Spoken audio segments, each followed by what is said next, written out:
Ya silakan, saya rekam sekarang. Silakan yang belum terjawab.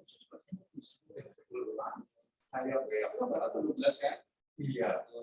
Aku kan sendirian. Iya. Berarti yang Dita, silakan. Atau yang Ahlam Ya, Pak. atau Jadi saya akan menjawab pertanyaan dari Lutfi Afalin Hansa. Sesuai dengan yang disebutkan kelompok 2 bahwa orang yang dikatakan sukses dan sesuai Quran Surat At-Taubah, salah satu cirinya adalah berjihad. Untuk di masa sekarang ini, bagaimana cara berjihad yang benar dan contoh kegiatan apa saja yang termasuk berjihad di jalan Allah? Izin jawab, jadi di zaman sekarang kita tidak perlu berperang untuk berjihad. Ada beberapa hal yang bisa kita lakukan untuk berjihad. Contohnya, berjihad dengan pelajari agama yang benar, berjihad dengan mengamalkan ilmu yang dipelajari, dengan mengajarkan ilmu yang telah dipelajari kepada orang lain, kemudian berjihad dengan bersikap sabar ketika menerima ujian dan cobaan. Sekian. ya, sepakat ya. Orang yang berjihad, ya, jihad itu artinya kan sungguh-sungguh ya. Artinya adalah sungguh-sungguh.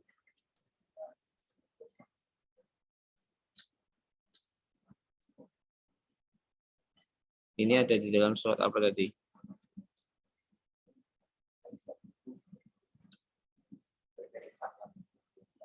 Jadi di dalam Al-Quran itu kan sukses itu dalam bahasa Arab ada faizun, ada muflihun ya. Faizun itu orang yang faiz, beruntung, muflihun ya, orang yang sukses ya, sukses dan beruntung itu adalah dua hal yang bersamaan ya. Coba betapa banyak ayat Al-Quran yang kemudian menyebutkan tentang orang-orang yang beruntung, ulaika humul muflihun. Misalnya surat Al-Baqarah itu ya, ulaika humul muflihun ya. Nah, itu adalah mereka adalah orang yang beruntung.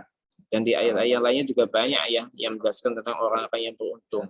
Misalnya dalam surat Ali Imran ya, wal takum minkum ummatu yad'una ilal khair wa ya'muruna bil ma'ruf wa yanhauna 'anil munkar wa ulaika humul muflihun. Mereka adalah orang yang beruntung. Ya, jadi orang yang beruntung itu menurut Al-Quran bagaimana? Ya, orang yang sukses menurut Al-Quran, ini juga poin yang ketiga kalau nggak salah ya, yang topik pembahasan ketiga, yaitu tentang hidup sukses menurut Al-Quran itu seperti apa? Yaitu mereka adalah yang pertama adalah orang yang bertakwa. Orang yang bertakwa itu yang bagaimana?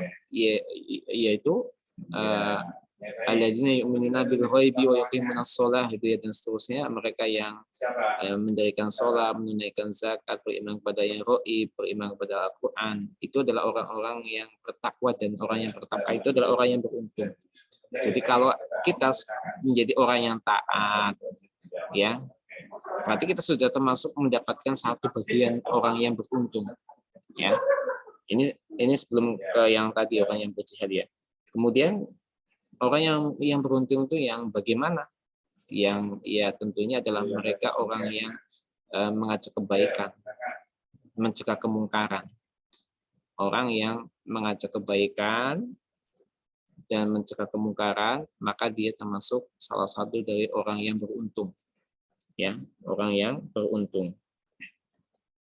Kemudian ketika dia berat timbangan kebaikannya, ya, orang yang timbangan kebaikannya itu lebih berat, maka dia termasuk orang yang beruntung pula. Kalau Anda keberatan badan gitu ya, gemuk, Anda mungkin termasuk bagian orang yang beruntung ya. Kalau saya masih kurus nih ya, masih belum beruntung mungkin ya. Kalau Anda itu berat kebaikannya ya, maka itu adalah muflihun ya. Wal waznu yawma idzinil haq faman thaqulat mawazinuhu faulaika humul muflihun. Timbangan pada hari itu ialah kebenaran, keadilan. Maka barang siapa yang berat timbangan kebaikannya itu berat, maka dia adalah orang-orang yang beruntung. Jadi orang yang beruntung seperti itu Mbak ya, yang berat timbangan kebaikannya. Sebaliknya orang yang berat timbangan kejelekannya itu lebih banyak, maka dia adalah orang yang rugi. Orang yang rugi. Maka tadi modal hidup itu adalah satu-satunya wasilah untuk kita mendapatkan keberuntungan, ya. Jadi kalau hidup ini penuh kebaikannya, maka insya Allah akan menjadi orang yang beruntung. Kemudian apalagi orang yang beruntung itu, ya, mereka ini banyak sekali nih ya dalam surah Al-A'raf ini.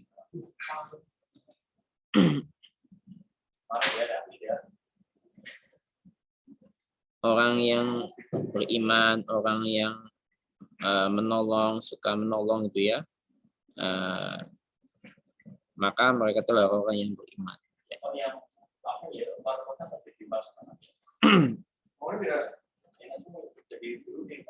Ini berikutnya nih Mbak ya. Orang yang beruntung itu adalah salah satu yang orang berjihad.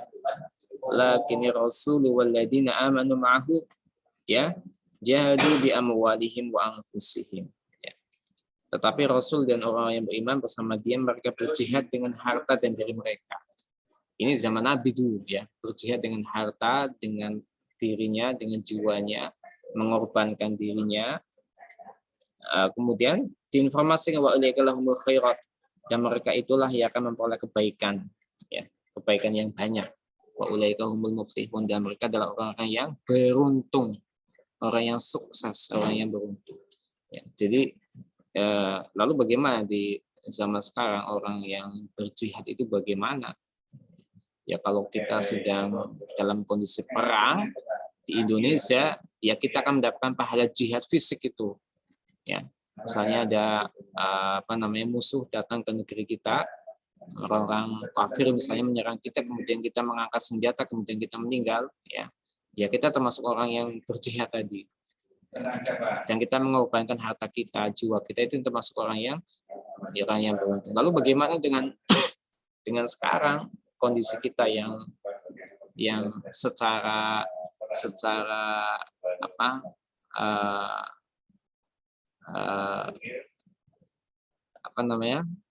nyata kelihatan itu kita dalam keadaan yang aman gitu ya, walaupun sebenarnya kita pun sedang diperangi dengan perang pemikiran dan sebagainya. Ya. Lalu bagaimana jihad kita? Ya kita dengan bersungguh-sungguh dalam menjalani kehidupan ini untuk kebaikan. Yaitu adalah termasuk Anda memberikan infak untuk orang-orang yang kurang, itu termasuk bagian dari berjihad. Termasuk ketika Anda sedang belajar memerangi kebodohan, ya itu juga berjihad. Bahkan ketika Anda itu memerangi diri sendiri, itu termasuk bagian dari jihad. Karena Nabi SAW pernah itu dulu ditanya oleh sahabatnya, ya Rasul, apakah ada peperangan yang lebih berat daripada peperangan sekarang ini, yaitu perang pada masa perang Badar. Ya. Perang Badar adalah termasuk perang yang cukup sulit dihadapi oleh Nabi dan para sahabatnya. Karena pada saat itu adalah saat yang sedikit jumlahnya, perlengkapannya itu sederhana. Kemudian saat itu adalah saat pada tanggal 17 Ramadan, ya, pada saat masih dalam keadaan puasa. Ini para sahabat merasakan beratnya luar biasa. Lalu kemudian Nabi ditanya, apa ada nggak ini yang lebih berat dari ini? Yaitu berjihad melawan hawa nafsu.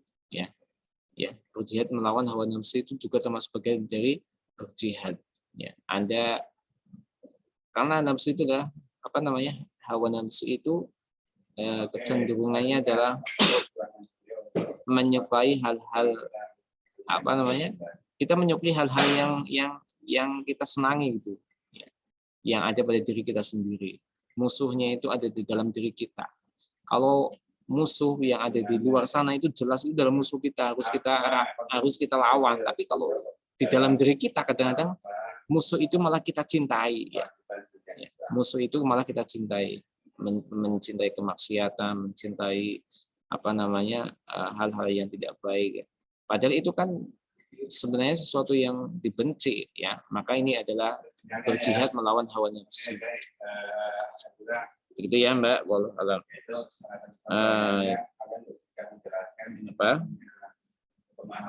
Tambahan dari saya. Silakan diselesaikan dulu Mbak Mas yang kelompok 2. Biar waktunya sudah 4 menit lagi ini ya.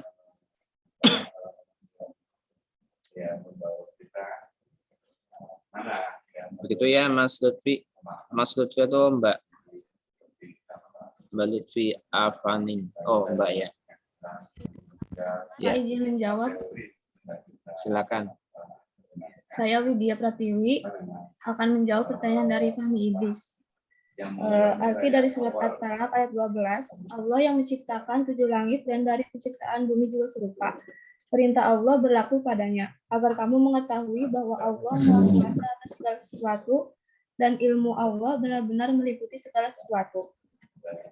Berdasarkan arti surat At-Talaq ayat 12, yang bisa kita terapkan untuk mengetahui kebesaran Allah, salah satunya adalah bertawakal dan berpasrah kepada Allah atas apa yang telah kita kerjakan dan mempercayai bahwa Allah Subhanahu wa taala pasti akan memberikan yang terbaik pada akhirnya.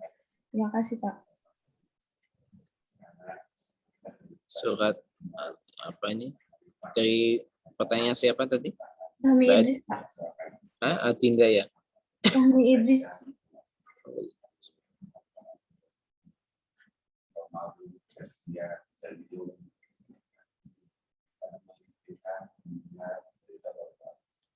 Ya, sudah cukup ya. Soal sudah tawakali. Kemudian yang lain? Saya Mbak Adi. Izin menjawab pertanyaan dari Royan. Manusia dibagi dalam 3 kelompok. Untuk kelompok yang kedua, manusia tahu bahwa akan ada kehidupan selanjutnya setelah di dunia dan disebutkan dalam surat An-Nahl ayat 107. Mereka merupakan orang-orang kafir. Namun ketika ada orang muslim yang percaya dengan adanya Allah Subhanahu wa taala mengalami suatu ujian yang berat, kemudian melakukan sebuah kesalahan atau kemaksiatan sebelum meninggal, apakah orang tersebut termasuk dalam kelompok itu? Selama dia bertaubat, benar-benar taubat sebelum meninggal, maka Allah akan mengampuninya sebagaimana dalam surat At-Tahrim ayat 8 yang berbunyi, Ya ayyuhalladzina amanu tubu ilallahi taubatan nasuha asa rabbukum ayyukaffira ankum sayyi'atikum wa yudkhilakum jannati tajri min tahtihal anhar. Nah, artinya, wahai orang-orang yang beriman, bertobatlah kepada Allah dengan sebenar-benarnya taubat. Mudah-mudahan Tuhan kamu akan menghapus kesalahan-kesalahanmu dan memasukkan kamu ke dalam surga-surga yang mengalir di bawahnya sungai-sungai. Tapi walaupun mereka belum bertaubat sebelum meninggal, tapi dalam hatinya masih mempunyai iman, maka dia tetap masuk surga, tapi mereka harus merasakan baginya di neraka dulu.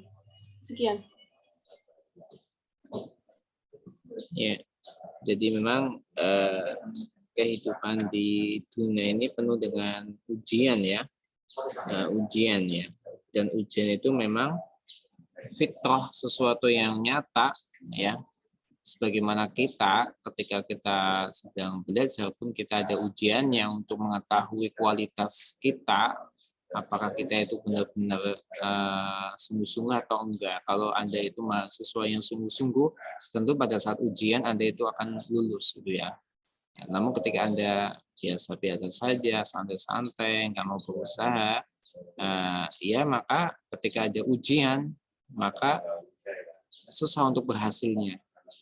Begitu pula dalam kehidupan kita ini, ya kalau kita itu nggak pernah menyemai, tidak pernah memupuk keimanan kita gitu ya, maka ketika ada ujian, ya kalau nggak pernah memupuknya, maka yang terjadi dalam manusia itu mengeluh melebihi batas gitu ya, yang malah justru malah menjadikan dia itu jauh dari Allah gitu ya.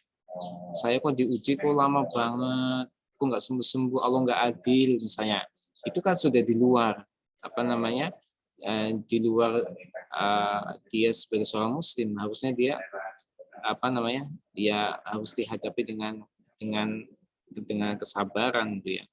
Maka tadi ketika seseorang yang senantiasa dipupuk keimanannya, maka ketika diuji oleh Allah justru akan meningkatkan derajatnya. Allah akan mengampuni dosanya, akan meningkatkan derajatnya.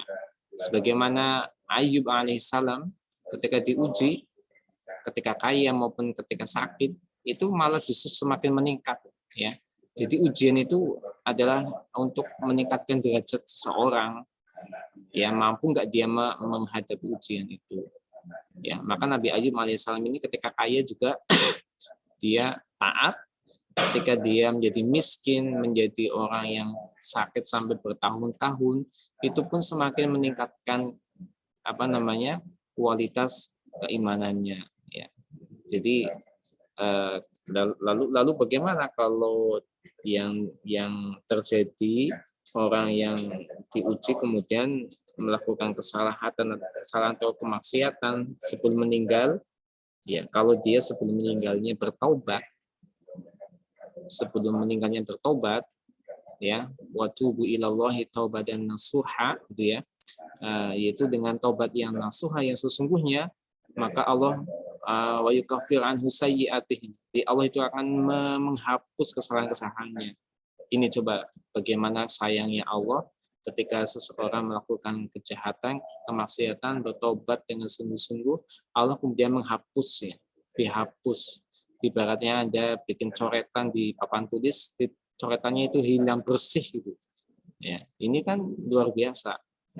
Ya, tetapi ketika dia itu belum bertobat, ya, selama dia itu masih mentauhidkan Allah gitu ya, maka dia akan masuk surga dengan syarat tadi, dia harus dibersihkan dahulu. Wallahu a'lam. Begitu ya Mas Idris, Fahmi Idris ya. Ya. Iya, Mas Royan ya, Mas Royan. Sudah habis waktunya. Satu lagi yang belum terjawab, Mbak Dewi. Ya, saya akan menjawab pertanyaan dari Adinda Rizky. Bagaimana sih cara kita sebagai manusia agar bisa menjadi orang yang bertanggung jawab dan bisa menjalankannya dengan lapang dada tanpa merasa berat dalam suatu amanah?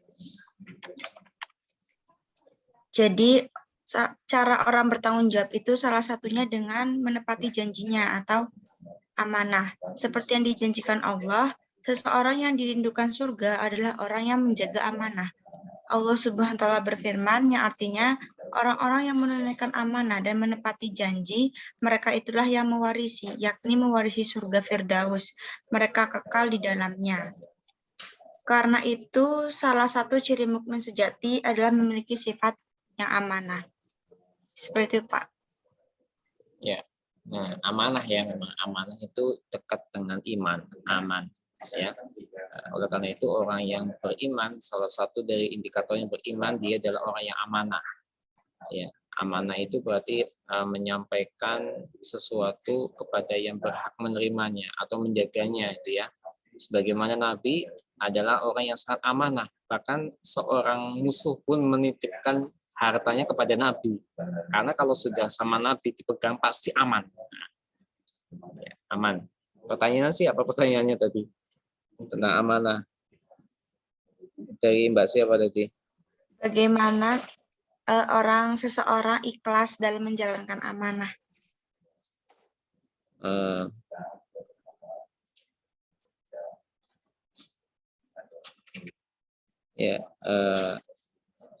Ya tadi, kalau ingin jadi orang yang ikhlas, ya tadi, karena memang Allah memerintahkan gitu ya kepada orang yang beriman supaya menunaikan amanah kepada yang berhak menerimanya. Ini kan perintah Allah ya, kalau kita menunaikannya karena Allah gitu ya, dan dimotivasi bahwa amanah itu adalah salah satu tanda orang yang beriman, maka insya Allah akan timbul keikhlasan di dalam diri kita. Yang bertanya siapa tadi ya? Adinda Rizky, Pak. Mbak Adinda ada nggak di sini? Adinda. Mbak Adinda gimana contohnya Mbak Adinda? Amanah yang dimaksud Anda itu yang contohnya yang bagaimana Mbak Adinda?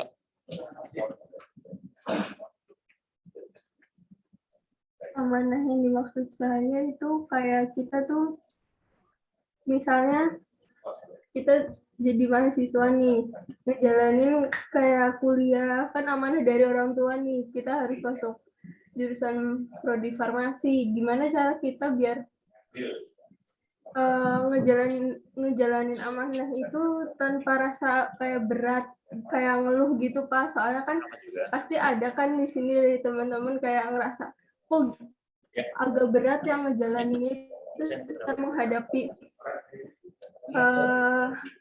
amanah tersebut dengan baik agar ngejalaninnya itu dengan baik. Mbak Dinda di UMP itu terpaksa Pak karena kesadaran masuk ke UMP? Ada lebih ke orang tua sih Pak. Oh, orang tua ya. Tapi inginnya Anda mau kemana Mbak Dinda? Ya salah satunya juga farmasi Pak.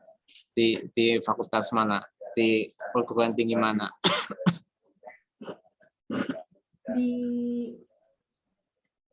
Universitas Negeri Pak. Oh, di negeri ya. Iya. Ya, ketika Anda sudah terjun, Mbak ya, terjun, ibaratnya sudah nyemplung ya, gampangannya itu sudah nyemplung kali gitu ya. Ya sudah kamu coba ambil hikmahnya.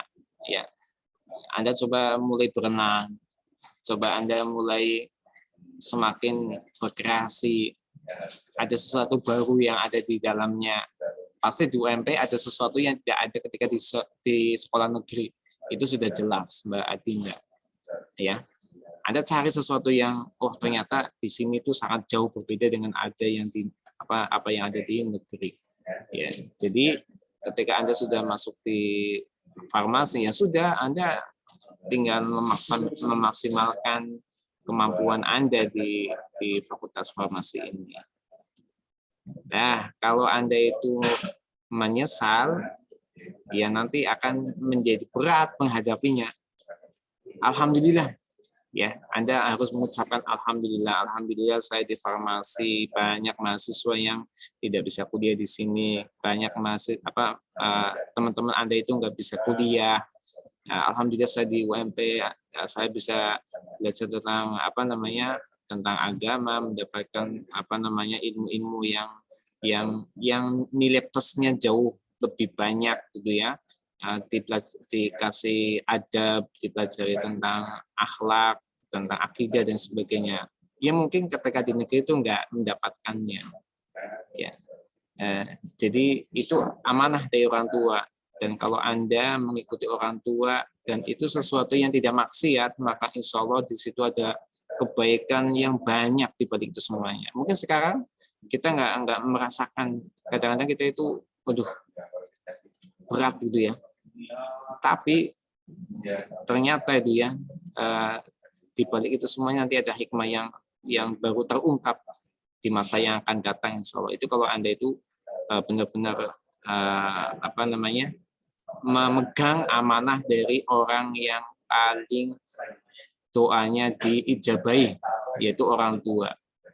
Ya, itu adalah pesan saya Mbak Adinda. Ya, jadi ketika Anda sudah nyemplung di sini, ya sudah Anda harus berkreasi dan harus memegang amanah dari orang tua. Dan insya Allah akan ada banyak hikmahnya nanti. Sudah cukup ya? Kayaknya sudah habis nih waktunya. Sudah Pak, terima kasih. Ya, sudah cukup dan saya share video, mohon untuk disimak ya, dilihat videonya di grup. Itu tentang bagaimana perjalanan hidup manusia, ya tentang gambaran tentang umat-umat terdahulu yang dihancurkan oleh Allah, kemudian tahap-tahap alam yang akan dialami oleh manusia sampai hari kiamat. Ya, itu gambaran saja ya, bukan nyata gambaran. Tapi itu sebagai gambaran, ya namanya gambaran, ya seperti itu mungkin yang akan dihadapi oleh manusia atau bahkan lebih. Begitu ya, terima kasih Mbak Mas semuanya yang sudah ikut join bersama saya di sini. Mohon maaf jika ada kekhilafan, mohon maaf. Kita akhiri dengan membaca hamdalah. Alhamdulillahirabbil alamin. Subhanakallahumma wa bihamdika asyhadu an la ilaha illa anta astaghfiruka wa atubu ilaik. Assalamualaikum warahmatullahi wabarakatuh. Waalaikumsalam warahmatullahi wabarakatuh. Terima kasih Pak. Ya, baik. Baik, silakan. Sudah absen semua ya, pastikan semuanya sudah absen. Pekan depan kelompok 3, ya, silakan disiapkan tentang alam dan lingkungan. Saya live dulu ya.